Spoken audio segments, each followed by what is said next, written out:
soir, c'est l'herméneutique. Et donc, puisque je suis filmé, je salue ceux qui me regarderont en film. Je vais essayer de m'adapter à l'auditoire qui est là, mais aussi de penser à ceux qui regarderont plus tard. L'herméneutique, c'est l'art de bien comprendre la Bible. Et moi, ça me paraît fondamental. L'année dernière, on a démarré avec introduction à l'Ancien Testament et au Nouveau Testament. Mais cette année, on veut démarrer avec l'herméneutique parce que c'est essentiel, au fond, de bien comprendre la Bible.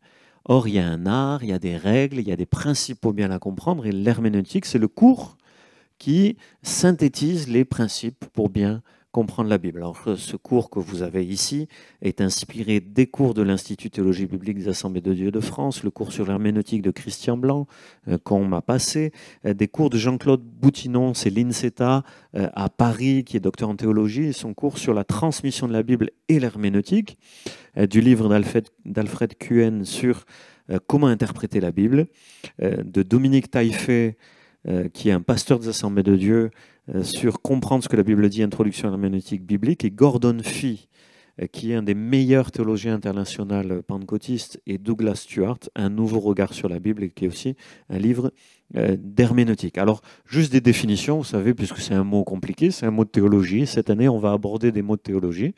Et bon, voilà, l'herméneutique, entre autres, c'est la francisation du verbe grec herméneo, qui signifie interpréter, et qui implique l'action d'expliquer, de donner la signification d'une chose.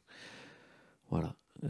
Je ne vais pas lire tout parce que sinon ça va vous saouler, hein, que je lise. Je dis ce qui me semble être le plus important d'abondance sur les documents. À n'importe quel moment, vous pouvez m'interrompre. C'est votre avantage de ne pas être seulement face à un écran, mais d'être face à moi. Vous m'interrompez, je donne des précisions si ça vous intéresse. On parle d'herméneutique, on parle aussi d'exégèse. Alors l'herméneutique, c'est les règles d'interprétation de la Bible. Et l'exégèse, si vous voulez, c'est l'utilisation de ces règles pour interpréter un texte biblique en particulier. Quand on fait l'exégèse d'un texte, c'est-à-dire on va donner le sens du texte. L'herméneutique, c'est les principes qu'on va utiliser pour trouver le sens d'un texte. Un auteur donnait cet exemple, parce que c'est intéressant. L'exégèse, c'est la circulation. L'herméneutique, c'est le code de la route. Vous voyez, il y a le code de la route, ça c'est l'herméneutique, c'est les règles. Voilà, tu as le code de la route, vous pouvez tous passer, ou pour la plupart. Et l'exégèse, c'est la circulation, voilà, c'est rouler sur la route. Moi, ce soir, je vous donne le code, et puis après, dans votre vie, finalement, que vous en soyez conscient ou non, mais tous ceux qui lisent la Bible, dans leur vie, ils font de l'exégèse, c'est-à-dire ils essayent de comprendre le sens de ce qu'ils lisent.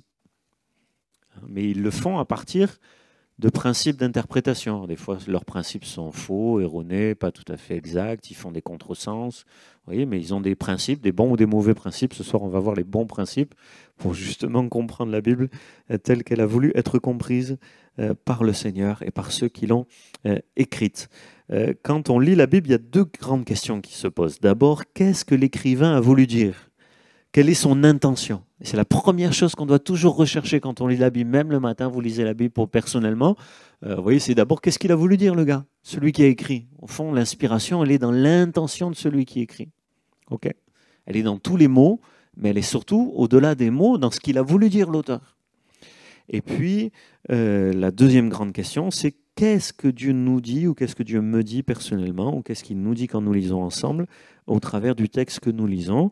Qu'est-ce que je dois comprendre pour ma vie? Voilà, ça c'est la deuxième grande question. Qu'est-ce qu'il a voulu dire? Et puis qu'est-ce que je dois comprendre pour ma vie? Question qu'on peut se poser tous les jours. À une époque, on avait distribué à la jeunesse de cette église un document où tous les jours, il fallait noter le texte qu'on lit, et puis il fallait répondre à ces deux questions. Un texte, quelle est l'intention de l'auteur? Qu'est-ce qu'il a voulu dire? Et puis qu'est-ce que ça me dit à moi? Voilà, qu'est-ce que ça implique pour ma vie? Qu'est-ce que ça peut changer, impliquer pour ma vie?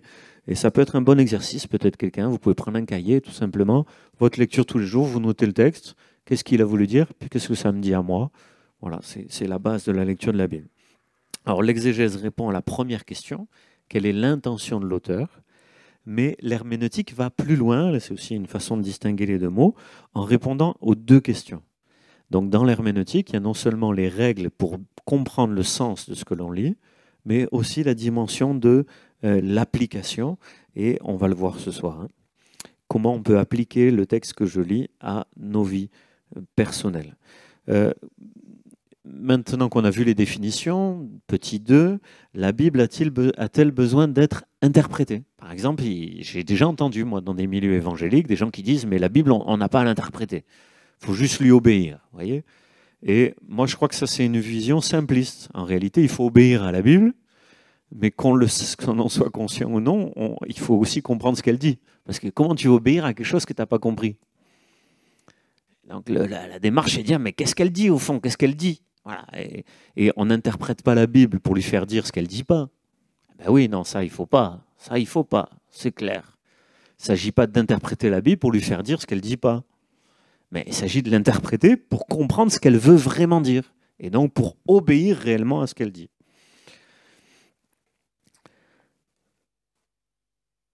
Certains passages se comprennent facilement, d'autres demandent voilà, un peu plus de réflexion. Et je pense que si Dieu nous a donné la capacité de réfléchir, c'est qu'on doit utiliser d'ailleurs, je ne sais pas si c'est un truc qui me vient comme ça à l'esprit, mais je trouve que c'est vraiment intéressant, dans le plus grand commandement.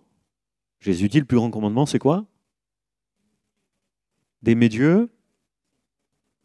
Ouais, aimer Dieu, ça revient. De tout son cœur, son âme, toute sa force et sa pensée. C'est marrant parce qu'en plus, si vous regardez dans Deutéronome, Jésus ici, Deutéronome chapitre 6, et dans Deutéronome, il n'y avait pas pensée. Mais dans le grec, dans le Nouveau Testament, vous regarderez, quand il est question du plus grand commandement, dans le grec, dans le Nouveau Testament, il dit de toute sa pensée. Et comment on va aimer Dieu de toute sa pensée? Eh bien, en pensant à lui, mais aussi en pensant à la Bible. Quand tu utilises ta pensée, ton intelligence, tes capacités pour faire des bêtises, c'est pas bien. Mais si tu utilises ton intelligence, tes capacités pour étudier la Bible, tu es en train d'aimer Dieu de toute ta pensée, tu mets en pratique le plus grand commandement. Amen. Bon. Alors je sais plus où j'en étais, ça c'était voilà. Dans Luc chapitre 24, si vous voulez regarder avec moi, c'est intéressant parce que le mot herméneo est utilisé à propos de Jésus ressuscité. C'est vraiment extraordinaire. C'est-à-dire que Jésus ressuscité a fait de l'herméneutique avec ses disciples, qu'on appelle les disciples d'Emmaüs, auxquels il apparaît, en tout cas le mot qui a donné herméneutique, est utilisé ici dans Luc chapitre 24 et verset 27, qui dit, alors juste avant, verset 25 par exemple, il leur dit « Homme sans intelligence, aïe aïe aïe, eh oh !» Il faut l'utiliser un peu l'intelligence, hein, et dans le cœur, parce que les deux vont ensemble. Le cœur est lent à croire. Le cœur, il doit croire. Tout ce qu'ont dit les prophètes. Le Christ ne devait-il pas souffrir de la sorte et entrer dans la gloire? Il explique ses souffrances et sa gloire. Et verset 27, commençant par Moïse et par tous les prophètes, il leur expliqua dans toutes les Écritures ce qui le concernait. Le mot qui est traduit expliqua ici, c'est herméneo. Donc il leur réexpliqua dans toutes les Écritures. Il va utiliser les Écritures, il va prendre le temps de leur donner le sens de chacune des prophéties de Moïse et des prophètes qui conduisent à lui.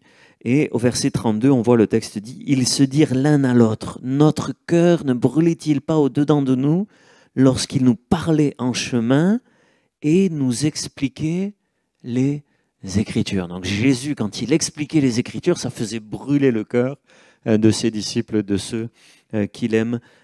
Amen. Donc deux préalables très simples, mais qu'on voit aussi dans la Bible pour bien comprendre la Bible, c'est, vous l'avez là hein, sur le document, avoir le désir de bien comprendre. Dans Matthieu chapitre 13, moi j'ai toujours aimé ce texte, je crois que c'est la parabole du semeur, si je me souviens bien, et il dit, semeur, qu'est-ce qu'il fait? Il sème sur le chemin, enfin, vous voyez, il raconte son histoire. Et puis, dans Matthieu chapitre 13, vous regarderez, quand il a fini son histoire, ses disciples ils viennent et lui disent « Mais Jésus, qu'est-ce qu'elle veut dire ta parabole? Donne-nous, explique-nous. » Vous voyez? Et puis il dit une parole, elle est terrible, on n'a pas le temps de revenir dans le détail, mais il dit « Mais je parle en parabole pour qu'ils écoutent et ils ne comprennent pas. Ceux qui ne vont pas chercher l'explication auprès du Seigneur, ils ne comprennent pas. » Mais Jésus ne veut pas laisser les gens sans compréhension. Les disciples lui disent « Explique-nous ». Et Jésus, qu'est-ce qu'il fait? Il explique. Amen. À ceux qui viennent lui demander l'explication, il donne l'explication. Et donc, quelque chose qui est vraiment important, c'est d'avoir le désir de bien comprendre. Toute la foule entendait les paraboles, mais seuls les disciples sont venus à Jésus en lui disant « Mais explique-nous la parabole, Jésus. » Oui, et nous, je crois qu'on a besoin de prendre les Écritures, de dire, Seigneur, je veux comprendre. Explique-moi ta parole, je veux la comprendre. Bon, dans Actes, chapitre 8, versets 30 et 31, c'est très intéressant. C'est là aussi un récit, juste je raconte comme ça, mais c'est un homme, un eunuque éthiopien. Et il a acheté un rouleau du prophète Ésaïe, il revient d'une fête, et il est sur le chemin, et puis Philippe est envoyé sur son chemin par le Seigneur, et il est en train de lire le prophète Ésaïe, et Philippe s'approche et lui dit, comprends-tu ce que tu lis? Et oui, il faut comprendre ce qu'on lit. Comprends-tu ce que tu lis? Et l'homme lui répond, si je me souviens bien, il lui dit, mais comment comprendrais-je s'il n'y a personne qui me guide? Et c'est ce que Philippe va faire, il va s'asseoir avec lui sur le char, il va le guider, lui parler du Seigneur Jésus, qui est la clé de compréhension des Écritures.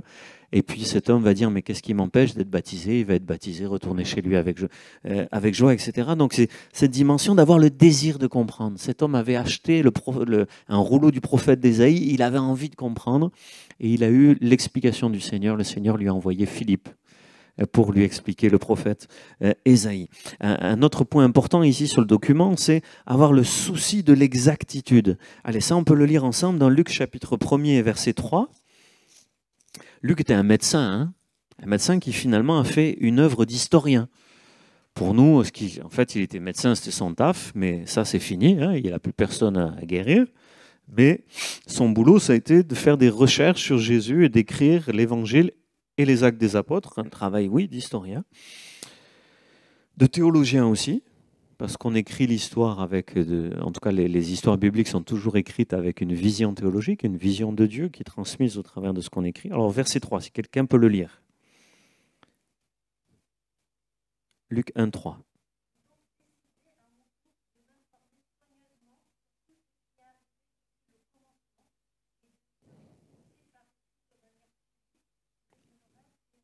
Amen. Hein. Donc, il a étudié soigneusement. Hein. C'est ça, soigneusement dans ta traduction. Donc moi, c'était exactement, hein, où j'ai fait des recherches exactes selon les traductions, pour comparer les traductions. Hein, mais voilà, il s'est appliqué soigneusement, il a cherché avec exactitude, voilà ce qui s'était passé. Et dans Actes 17, 11, là ici, alors celui-là, on va le lire ensemble. Ça, c'est un des plus beaux témoignages. Il y a d'ailleurs une formation biblique qui s'appelle Béré, en référence à ces hommes. Ces hommes de Béré, on va le lire. D'ailleurs, j'ai vécu, tiens, je le dis au passage, on a été avec Patrick Albaladejo et Stéphane Caddy, on a été à Béré. Quand on était en Grèce, on a fait un voyage en Grèce.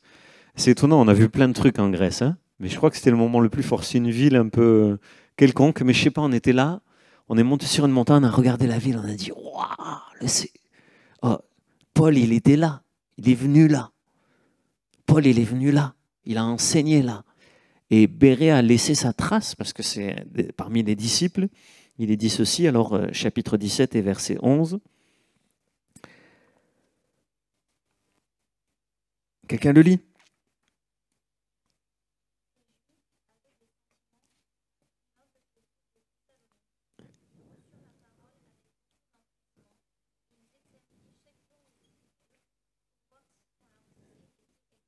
Amen. Ils avaient des meilleurs sentiments que les autres. Ils avaient des bons sentiments qui plaisaient à Dieu. Et c'est quoi? D'abord, ils reçurent la parole avec beaucoup d'empressement, avec beaucoup de zèle. Ils ont reçu la parole pour ce qu'elle est, la parole de Dieu. Amen. Amen. Et puis, le texte continue en disant, non seulement ils ont reçu la parole, mais chaque jour, ils examinaient les Écritures pour voir si ce qu'on leur disait était exact. Ils n'avaient pas un esprit critique, c'était pas ouais, j'ai vérifié s'il a bien dit, parce que s'il n'a pas bien dit, attention, hein, moi je ne me trompe pas. Non, c'était pas ça la mentalité. C'était, ils aimaient la vérité, vous voyez. Et donc ils allaient toujours dans les Écritures pour bien être sûrs qu'ils ont bien compris, bien être sûrs qu'ils ont bien assimilé, voir si ce qu'on leur disait était exact, ce souci de l'exactitude. Moi, je crois que des fois, trop souvent dans nos églises, vous voyez, on a une foi à peu près. Vous voyez. Bon, c'est pas, moi, j'accuse personne, hein, c'est pas pour accuser quelqu'un, mais beaucoup de gens là, ils sont là le dimanche, vous voyez, ils ont une foi à peu près. Vous voyez. Posez-leur des questions sur ce qu'ils croient vraiment. Ils savent pas trop, c'est un peu comme ci, comme ça. Vous voyez. Moi, je pense qu'il faut avoir le souci de l'exactitude de ce qu'on croit, de ce qui est écrit. Il y a des traductions différentes, ça, on en tient compte, on va en parler, mais quand même, ce qui est écrit, ce qu'on croit, c'est essentiel. Et dans ce souci de l'exactitude, l'apôtre Pierre dénonce des gens qui existaient déjà dans les églises il y a 2000 ans, hein, et il dit, il y a des gens, ils lisent les lettres de Paul, et Pierre dit, ils tordent, ils sont ignorants et mal affermis, et ils tordent le sens des Écritures, ce qui entraîne leur perte. C'est Pierre qui disait ça, hein, déjà il y a 2000 ans. Hein. Bon, en tout cas, la Bible reste un texte que chacun peut et doit méditer personnellement. Vous savez que c'est la caractéristique des protestants, des évangéliques, de dire aux gens, à peine ils sont jeunes croyants, ils viennent au milieu de nous, on leur met une Bible, on leur dit, lis la Bible. Même si tu n'as jamais rien étudié, tu connais rien, on dit, ben voilà, tu commences par l'évangile. Plus facile, hein. Vous offrez une Bible à quelqu'un, dites-lui par où il faut commencer quand même, sinon c'est un peu embêtant. Hein. Mais voilà, commence par l'évangile de Luc, de Jean, de qui vous voulez, mais un évangile. Commence par l'évangile, mais voilà, tu lis toi-même la Bible. Mais en même temps, ça ne veut pas dire qu'on n'a pas besoin d'explications. Et j'aime beaucoup ce texte, on va le lire ensemble, dans Néhémie chapitre 8 et verset 8. Néhémie 8, 8. J'aime beaucoup ce texte qui montre ce souci déjà en Israël. Vous voyez, il y avait au temps de Néhémie ce souci et je pense qu'ici, plusieurs d'entre vous dans votre vie, vous serez ceux qui expliqueront les Écritures aux autres. Et déjà, pour certains, vous avez commencé.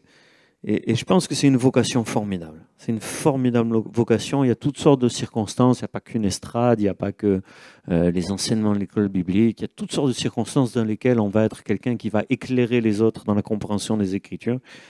Et écoutez ce qu'il est dit ici dans Néhémie 8.8. À propos d'hommes qui se sont levés, on a leur nom avant, mais je vous en fais grâce. Hein. Ils lisaient distinctement, c'est intéressant, hein, distinctement. Moi, j'ai une note en bas de page sur mon qui dit en séparant. C'est-à-dire, voilà, il lisait doucement, chaque détail après l'autre, pour que chaque détail, chaque mot, chaque expression soit bien prise en compte. Il lisait distinctement dans le livre de la loi de Dieu, un temps où c'est vrai que peut-être tout le monde ne savait pas lire. Quoique en Israël, on apprenait à tous les enfants à lire exprès pour qu'ils puissent lire les Écritures. En tout cas, ils lisaient distinctement dans le livre de la loi de Dieu et ils en donnaient le sens. Le sens, qu'est-ce que ça veut dire? Pour faire comprendre ce qu'ils avaient lu. Amen. Et là, on est dans un temps de réveil, dans un temps fort, et on s'applique aux Écritures et on cherche à en donner le sens. Parmi les qualités requises pour les responsables dans le Nouveau Testament, dans Tite 1.9, il est dit qu'un responsable doit être attaché à la vraie parole telle qu'elle a été enseignée, afin d'être capable d'exhorter selon la saine doctrine et de réfuter les contradicteurs. Et moi, j'aimerais dire que ces deux aspects sont importants. Bon, voilà, c'est des choses très générales, mais très important d'abord être attaché dans son cœur à la vraie parole, ensuite exhorter dans la saine doctrine. La saine doctrine, c'est la doctrine qui est saine, qui donne une bonne santé. C'est saine, S-A-I-N-E, ça vient de santé. Ça donne une bonne santé à l'âme. Saine doctrine et réfuter les contradicteurs. Parce qu'il y a des contradicteurs. Voilà, vous en rencontrerez en dehors de l'Église, dans l'Église, partout, des fois dans les familles, malheureusement. Il y a des contradicteurs et quelque part des responsables, des gens qui ont de la maturité, ils doivent savoir réfuter les contradicteurs. Et pas se battre à coups de poing, mais à coups d'arguments, savoir voilà, donner les bons arguments. Et quelquefois, il y a même un texte, on n'a pas le temps de le regarder, qui dit que des fois, quand on donne des paroles de sagesse et des explications suffisantes, quelquefois, Dieu peut amener à la repentance ceux qui ont été contradicteurs pendant un moment, mais qui peuvent cesser de l'être, convaincus par la vérité. Alors, Dominique Taillefer, qui a écrit donc le livre que je citais tout à l'heure concernant l'herméneutique, parle de 4 choses. D'abord, la motivation, le désir de comprendre et d'expliquer de manière droite et intègre. Il parle de l'illumination aussi du Saint-Esprit, l'action du Saint-Esprit pour nous saisir et appliquer le message divin. Cet aspect est aussi très important. Il parle aussi du bon sens. Et ouais, ça sert aussi. Hein. Affûté, j'aime bien cette expression, affûté par l'intimité de Dieu et l'expérience. Et ce bon sens, affûté par l'intimité de Dieu et l'expérience, on le retrouve dans Proverbe 1, chose très intéressant. Proverbe 1, c'est un père qui parle à un jeune homme et qui veut l'instruire. Mon fils, il dit, écoute-moi, voilà, je vais t'enseigner des choses importantes. Il lui parle du bon sens, de la crainte de Dieu, de son expérience aussi. Ces choses se mettent ensemble. Et Dominique Taillefer parle aussi du fait de passer du temps à la lecture personnelle quotidienne, à la prière, la méditation, l'étude. Vous avez des textes que vous pourrez lire, je ne veux pas être long sur ça. On en vient maintenant, vous voyez, tout ça c'était introductif. J'espère que je ne vous ai pas fatigué. C'est bon, on a encore un peu le temps. On en vient à ce qui est le cœur de l'herméneutique. Les règles d'interprétation, les principales règles d'interprétation. Pour pas dire n'importe quoi, il faut respecter ces règles-là. Et sûrement, peut-être vous avez déjà eu une discussion comme ça. Moi, j'ai déjà eu une discussion avec des gens comme ça, extérieurs, à la foi chrétienne, qui me disent « Oui, mais la Bible, on peut lui faire dire ce qu'on veut. » Qui est-ce qui a déjà rencontré quelqu'un qui a dit ça? Ah, bah, je vois que vous en avez rencontré vous aussi. Hein. La Bible, on peut lui faire dire ce qu'on veut. Hein. Vous voyez, c'est une sorte d'argument pour ne pas avoir à se pencher sur ce qu'elle dit. Ça les dispense, hein, comme ça au moins. Hein. Mais en réalité, non. Des gens malhonnêtes lui font dire ce qu'ils veulent. Mais la Bible, elle dit ce qu'elle dit. Quand elle dit qu'il y a un seul Dieu qui a créé l'univers, bah, tu peux essayer de lui faire dire autre chose, mais c'est ce qu'elle dit. La Bible, elle dit qu'il y a un seul Dieu, il a créé le monde, l'univers même, il a tout créé. Voilà. Tout. Il n'y a rien, il n'y a pas un deuxième Dieu qui a créé autre chose, vous voyez? Il y a un Dieu qui a tout créé. Et ça, il y a plein de versets qui le disent. Peut-être des gens, ils peuvent utiliser la Bible et dire non, mais il n'y a pas un Dieu, il y a plusieurs dieux. Oui, ou dire il a créé des choses, mais il y a autre chose qui a été créée par un autre Dieu. Mais ça, non. Dans la Bible, c'est clair. Il y a un seul Dieu qui a tout créé. Donc on peut lui faire dire d'autres choses si on n'est pas honnête et si on ne respecte pas les règles qu'on va voir ce soir. Mais la Bible, elle dit des choses qui sont claires. Et justement, l'enjeu, un des grands enjeux, et j'ai dit tout ce que j'ai dit en introduction sert à ça justement, c'est de ne pas lui faire dire ce qu'on veut, mais d'écouter ce qu'elle dit vraiment. Oh, j'aimerais entendre amen là quand même, on a le droit. Hein. Alléluia.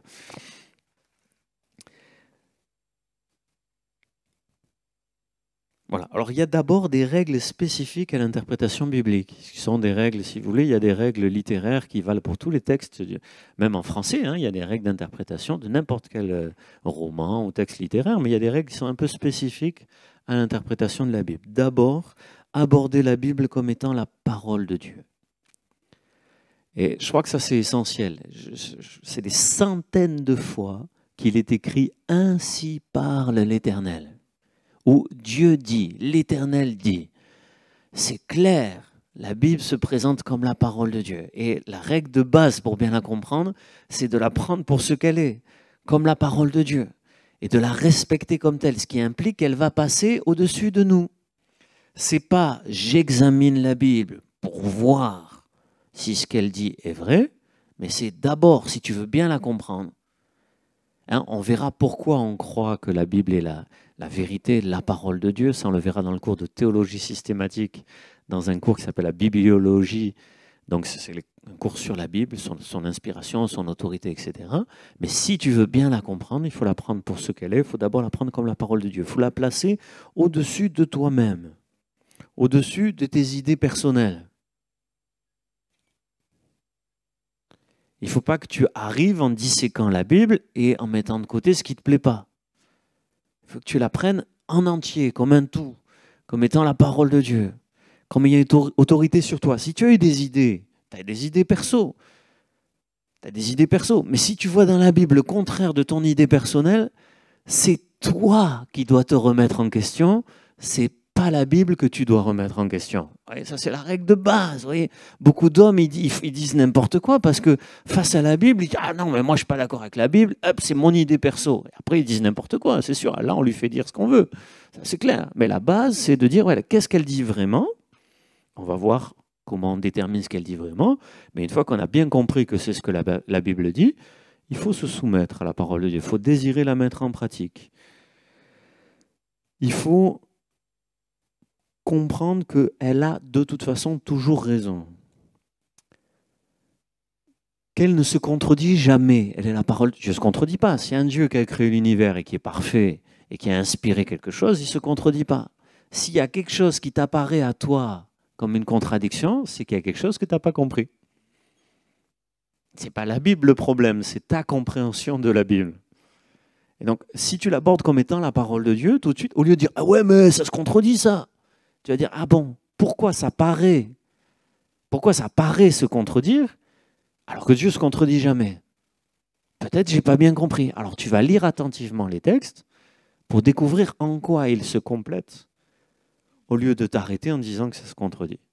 Donc c'est vraiment le premier principe, c'est vraiment essentiel, la reconnaître comme la parole de Dieu et puis se dépouiller de nos propres idées. Vous voyez, c'est une erreur que font beaucoup de pasteurs, vous voyez, beaucoup de chrétiens et beaucoup de pasteurs, c'est qu'on met nos idées dans la Bible. Vous voyez, moi ça m'est arrivé des fois tiens, pour ceux qui prêchent ici, il y en a quelques-uns, mais je veux prêcher quelque chose et je cherche dans la Bible le texte qui va m'aider à prêcher ce que je veux prêcher, vous voyez.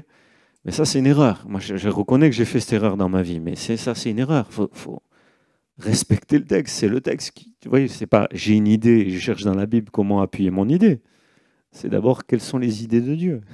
Qu'est-ce qui vient de Dieu? Et puis je soumets mes idées à ses idées. Amen. Bon, c'était le premier principe. Deuxième principe, interpréter l'écriture par l'écriture. Et donc là, c'est comprendre qu'elle forme un tout. Moi, je trouve c'est très intéressant. Hein. Dernièrement, je le disais, je témoignais à quelqu'un, je disais, oui, la Bible, elle commence. Vous savez quand est-ce qu'elle commence, la Bible? Au commencement du monde, avant la création. Avant, au commencement. Et puis, elle finit où, la Bible? Elle finit à l'Apocalypse, à la fin des temps. Elle est complète. Elle est complète, elle forme un tout.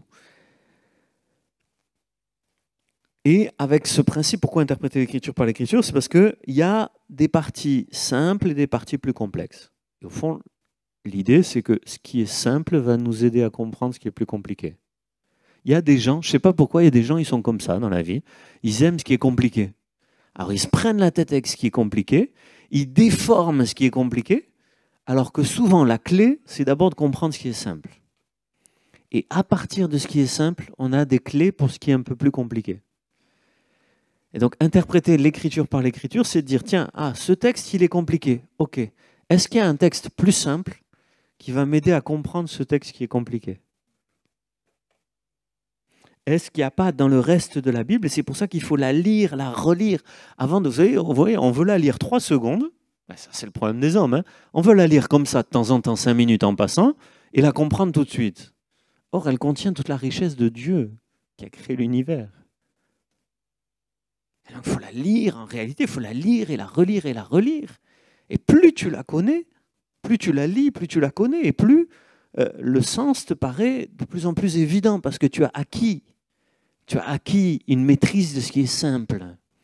Et plus tu maîtrises ce qui est simple, ce qui est abordable, plus tu peux maîtriser davantage des choses un peu plus complexes à la fois. Il faut accepter des fois que des textes très complexes, on se dit, je les étudierai un peu plus tard, d'abord j'assimile, voilà, les fondamentaux, et puis du simple vers le complexe. Il y a aussi des éclairages, par exemple, quand vous lisez le prophète Ésaïe, Ésaïe, ce n'est pas seulement une parole comme ça dans l'air. Ésaïe, il est au 8e siècle avant Jésus-Christ, 700 et quelques avant Jésus-Christ. Il y a une histoire. D'ailleurs, le livre d'Ésaïe commence en disant « Au temps du roi Osias », je crois de souvenir, hein, voilà. Et donc, il y a un roi. C'est qui ce roi? C'est le fils de qui? Qu'est-ce qu'il a fait? Isaïe, il se situe à quelle époque? Quand il parle, de qui il parle? Ben, le contexte historique, la connaissance du livre des rois va vous aider à comprendre le livre d'Ésaïe. Vous comprenez? Si vous connaissez l'histoire d'Israël avec le livre des rois, vous interpréterez mieux le livre d'Ésaïe. Bon. En tout cas, le Nouveau Testament, souvent, va nous aider à comprendre l'Ancien Testament. L'écriture par l'écriture. Troisième principe spécifique à la Bible, tenir compte du caractère progressif de la révélation. Pour des raisons pédagogiques, Dieu s'est révélé à l'humanité de manière progressive et en proportion de ce que chacun était capable de comprendre. Jésus lui-même, par exemple, a dit dans Jean chapitre 16, versets 12 et 13, il a dit, tiens, on va le lire, allez, comme ça fait une pause lecture. Jean chapitre 16, versets 12 et 13. Jean 16, 12, 13. Jean 16, 12, 13.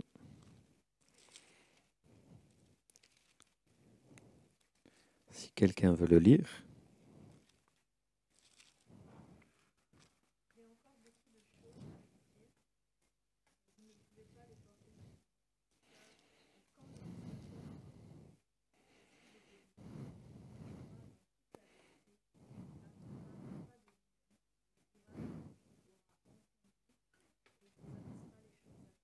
Amen. Jésus lui-même en personne, 3 ans avec ses disciples, il est là face à lui et il a dit, vous ne pouvez pas comprendre tout ce que j'ai à vous dire.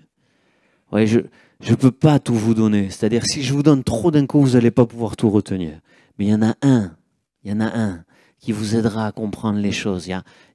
C'est le Saint-Esprit. Et il y a une dimension, c'est la pédagogie divine. Dieu ne peut pas tout dire d'un coup. Et c'est pour ça que dans nos vies, le Saint-Esprit travaille pour nous faire comprendre les choses au fur et à mesure. Une dimension progressive dans l'histoire de l'humanité. D'abord, Dieu s'est révélé à Israël. D'abord à Abraham, à Isaac, à Jacob, à Israël. Il a envoyé les prophètes. Il y a une logique dans le déroulement des choses. Et puis ensuite, par Jésus, le Fils, il a voulu parler à toutes les nations. Il a amené dans la pleine lumière, dans le Nouveau Testament, ce qu'il voulait révéler en Jésus pour toutes les nations. C'est la pédagogie de Dieu. Et je crois que c'est comme ça que Dieu travaille. Donc dans nos vies, il y a cette dimension, faites confiance au Saint-Esprit pour vous aider à comprendre ce que vous n'avez pas encore compris hier. Demain, ça viendra, le Saint-Esprit sera là pour vous aider à le comprendre. Interpréter de manière christocentrique, Jésus est le centre des Écritures, par exemple. Alors, voilà, on n'a pas le temps de regarder tous ces textes, mais Jésus a dit dans Jean 5, 39, les Écritures rendent témoignage de moi. Dans Apocalypse 19, 10, le texte dit le témoignage de Jésus, c'est l'esprit de la prophétie. C'est-à-dire l'esprit, le cœur, l'inspiration, le souffle de la prophétie, c'est le témoignage rendu à Jésus. Jésus-Christ est la clé de l'interprétation de toutes les Écritures. Et dans 2 Corinthiens chapitre 3, versets 14 à 16, l'apôtre Paul dit que ceux qui lisent les Écritures sans le Christ, c'est comme s'il y avait un voile devant leurs yeux. Ils ne comprennent pas, parce qu'ils n'ont pas la clé d'interprétation.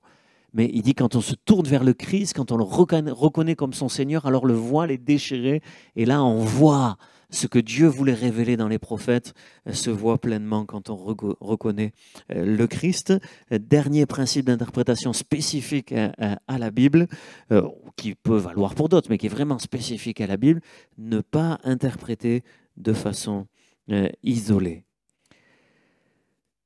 Si aucun texte de la Bible ne doit être interprété sans une bonne connaissance du reste de la révélation, on ne doit pas non plus s'isoler soi-même et interpréter un verset de façon particulière. Dans 2 Pierre 1,20, l'apôtre Pierre dit « Mais aucune prophétie ne doit faire l'objet d'une interprétation particulière ». Ça ne veut pas dire qu'on ne doit pas interpréter la Bible, ça veut dire qu'on ne doit pas l'interpréter seul, en particulier, tout seul, dans son coin. On doit tenir compte de ce que les autres pensent. Des fois, sur certains textes de la Bible, il y a des bons chrétiens, des chrétiens fidèles qui reconnaissent la Bible, qui ne l'interprètent pas de la même manière. Et bien ça doit attirer notre attention.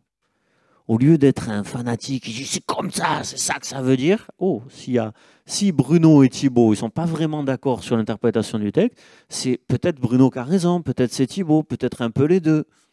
Mais ça doit attirer notre attention. Vous comprenez ? Si on est seul, on a plus de chances de faire des erreurs dans l'interprétation de la Bible que si on n'est pas seul. C'est pour ça que l'Église est importante. Vous voyez, des gens, ils savent tout seuls. Vous voyez, c'est plus facile. Hein, c'est comme... moi, j'ai connu un célibataire. Tiens, je vous raconte l'histoire. Je me souviens d'un célibataire, un gars qui a fait de la théologie. Il était brillant. Il était vraiment brillant pour écrire, pour réfléchir, pour lire et synthétiser ce qu'il lisait. Vous voyez. Et puis, je sais pas, à un moment donné, il a eu envie d'écrire sur la famille, vous voyez, sur la vie conjugale. Alors, il avait des super théories, le gars, vous voyez, c'était top. Mais tout seul dans son appart de célibataire, il avait des grandes théories. Puis à un moment donné, il est tombé amoureux d'une jeune fille, là, c'était il y a quelques années, une jeune fille. Et ça s'est très, très mal passé entre eux. Parce que, enfin, comment dire, tout seul, c'était... Ouais, tout seul, on est... Ouais, les grandes erreurs, on les fait quand on se met à refaire le monde tout seul. Ouais. Mais les autres nous ramènent à la réalité. Et pour un chrétien, être dans une église, avoir des pasteurs, avoir des ministères, mais avoir aussi des frères et sœurs avec qui on échange, ça évite de faire des erreurs. Parce que peut-être vous avez raison et que c'est l'autre qui a tort, mais au moins d'entendre quelqu'un qui vous dit autre chose que ce que vous pensez, Ça vous force à réfléchir. Ça vous force souvent à mettre des nuances. Des fois, on n'a pas tort, mais on manque de nuances. Il y a une jeune fille, dernièrement, elle a écrit quelque chose, et elle est venue me voir là dernièrement, elle m'a dit « Qu'est-ce que tu en penses de ce que j'ai écrit ?» Et je dis « Moi, franchement, j'aime bien.